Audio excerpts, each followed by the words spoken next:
श्रीराम समर्थ श्रीराम भाग 6.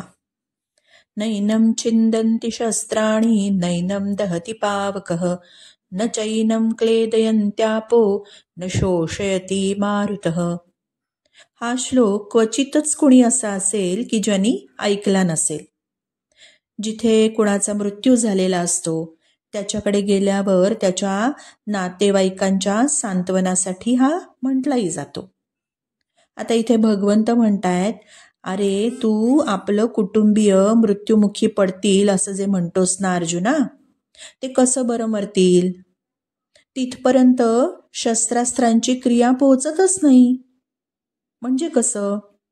तर आत्मा हा काही शस्त्रांनी कापला जात नाही, तो काही अग्नीने जळत नाही, तो ओलाही होत नाही, तो वाळलाही जात नाही. शरीर जरी मृत्युमुखी पडलं ना तरी शरीरी म्हणजे आत्मा मरत नाही, तो जसाच्या तसाच राहतो. तो निर्विकार असतो, तो विकार पावत नाही. आता विकार म्हणजे काय? तर विकार म्हणजे आहे त्या वस्तूमध्ये बदल घडून येणं. म्हणजे कसं? उदाहरणच घेऊ, दुधाचं दही होणं. दुधामध्ये विरजण घातल्याने त्यामध्ये विकार झाला आणि त्याचं दही झालं ना. तसं आत्म्यामध्ये कसलाही विकार होत नाही, म्हणजे बदल होत नाही. म्हणून भगवंत म्हणतायत, अर्जुना शोक करणं केवळ अज्ञान आहे.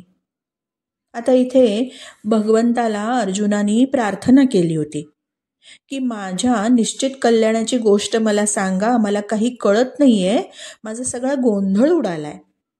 तर त्याला उत्तर देताना भगवंत म्हणतायत की हे बघ, तुझ्या निश्चित कल्याणाची गोष्ट मी सांगतो. काय करायला हवंय तुला? तुला आता युद्धच करणं भाग आहे. का? तर आपल्या धर्माचं पालन केल्याने आपलं कल्याण होत असतं. आता तुझा धर्म क्षात्र धर्म आहे आणि तू क्षत्रिय आहेस ना, मग तेव्हा तुला युद्ध करणंच जरुरीचं आहे. धर्माचा त्याग करू नये. तू युद्ध करणं हा तुझा धर्म आहे आणि धर्माचं पालन केल्याने कल्याण होतं. इथे आपण हीच गोष्ट लक्षात ठेवायची.